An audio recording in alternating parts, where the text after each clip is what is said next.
Now we are going to study about the microbes as a biocontrol agent. You know what is biocontrol?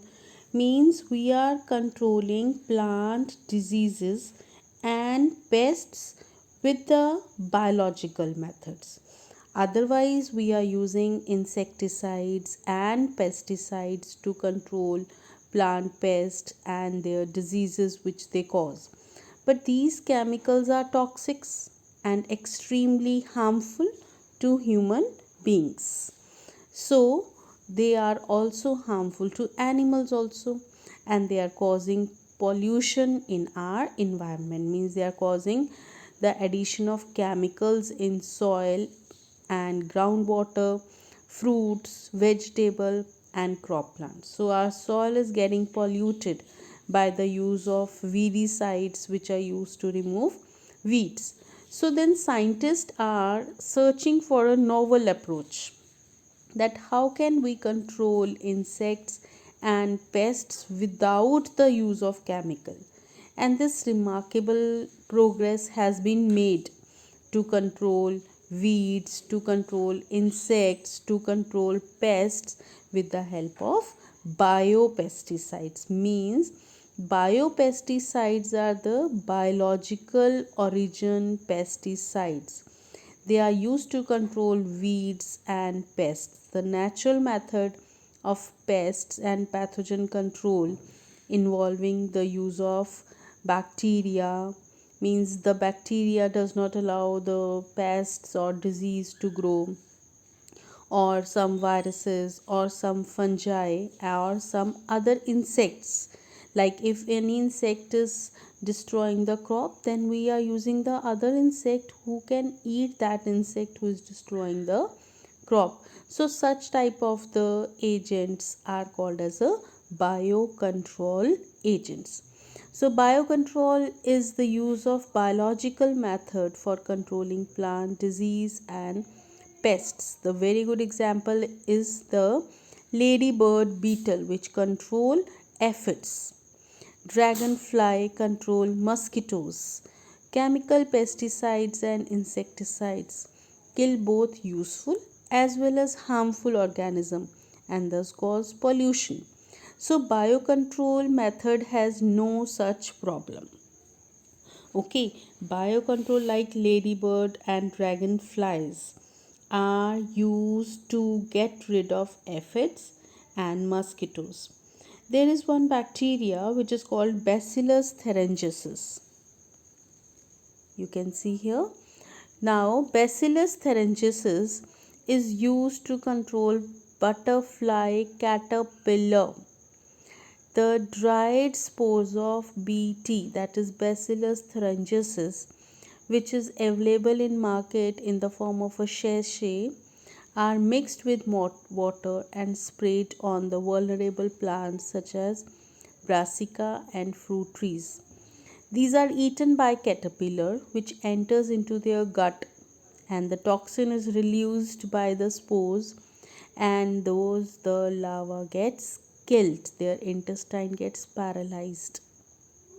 So these caterpillars get killed. So scientists have introduced BT, that is Bacillus thuringiensis toxin genes into the plant, and that is why it is called as a BT cotton.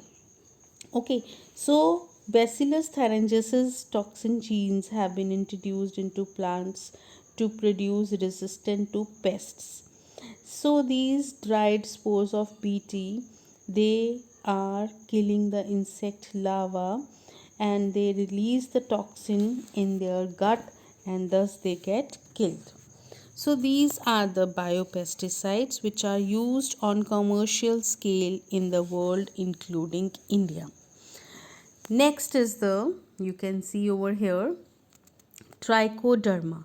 It is a free living fungi, and trichoderma are very common in root ecosystem. They are very effective as a biocontrol to get rid of several plant pathogens. Okay, you can see the image of trichoderma. It is a fungi. Then you can see baculovirus. Okay, you can see baculovirus. So baculovirus are the pathogenic viruses which infects and kill many insects and other arthropod pests. So nucleopolyhedrovirus. These are most important baculovirus which are involved in biological biocontrol. Why? Baculovirus are species specific. Second point, they have a narrow spectrum insecticidal effect. So they don't have any negative effect on any other organism. This is their benefit. Okay, and baculovirus are used to control pests like potato beetles, aphids, and corn borers. That is why neclovirus are used. Why? Because they are species specific and they have a narrow spectrum insecticidal effect. That is why they are in great demand, and they are used in the form of IPM, that is integrated pest management program, so as to conserve the beneficial insect as it does not harm the beneficial insects. So, microbes as biofertilizer. See, what is integrated pest management? Let me tell you first what is it. It is a practice to control pest through biological method, and it is very essential to keep the pest population under control by using the natural predators or by using a natural parasite. They don't pollute. They to use non-pollutant pesticides, like that with the help of a neem scientific name is Azadirachta indica, and neem produces a chemical which is called azadirachtin, and that can be used so that it may not affect the other plants. So by the crop rotation, by the mixed cropping, and by growing pest resistant varieties of plant, that can also be considered for the decrease in the amount of pests and weeds. Now, use of microbes as biofertilizer. What is this? The use of chemical fertilizer to meet ever increasing demand of agriculture has contributed a lot of environmental pollution. There are problems associated with overuse of chemical fertilizer. So there is an increased awareness to switch to organic farming with the help of biofertilizer. So biofertilizers are the organisms that enrich the nutrient quality of the soil. You can see in the figure root nodules of legumes, rhizobium, azospirillum, bacteria, fungi, cyanobacteria, blue-green algae. Rhizobium are symbiotic bacteria in the root nodules of leguminous plant. You know this. Free living bacteria in the soil like azospirillum and azobacterium enrich the nitrogen content of the soil. Now, what is the use of this? So they are, like you have studied, that rhizobium is a symbiotic bacteria. They are present in the root nodules. They produce a red pigment called leg hemoglobin, and they play a very important role in converting the nitrogen of the atmosphere into nitrates. So green manuring is also one of the method. There are free living cyanobacteria, azotobacter, so they are also considered as the one of the biofertilizers. Azospirillum, that is also nitrogen fixing bacteria. Then free living means Anabaena, Nostoc, these are the cyanobacterium, and Azolla, Anabaena, they play a very important role as a biofertilizer. So what is mycorrhiza? What is mycorrhiza? It is a symbiotic association of fungi, that is a glomus. That is a glomus with the fungal hyphae with the roots of certain seed bearing plants. With the plants, they are present in the roots. Fungus gets food from the plant. And what does the fungus give?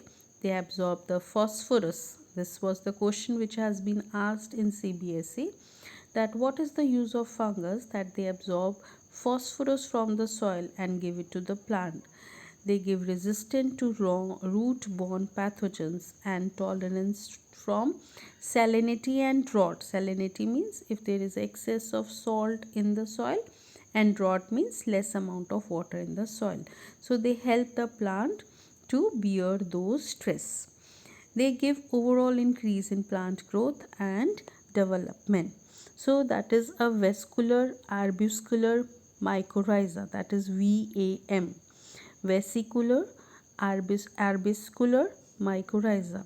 So they provide a phosphate nutrition to the plants.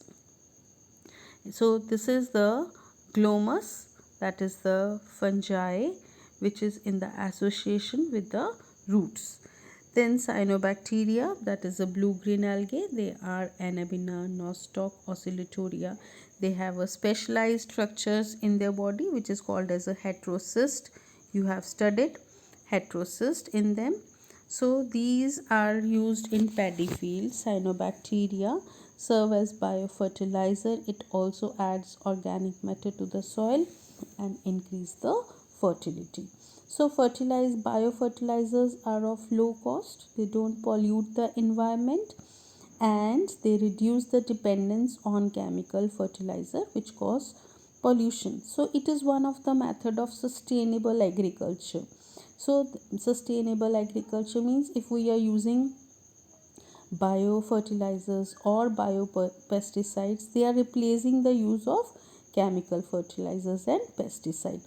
So what is the main aim of sustainable agriculture? Is to ensure that the rate of use of any resource does not exceed the capacity of the natural system to regenerate it. So to have a sustainable agriculture, even though biofertilizers, they reduce the dependence on the chemical fertilizer which cause the pollution. So mycorrhizal association converts the marginal land into fertile land and reduce the dependency on irrigation as well as fertilizers. Thank you.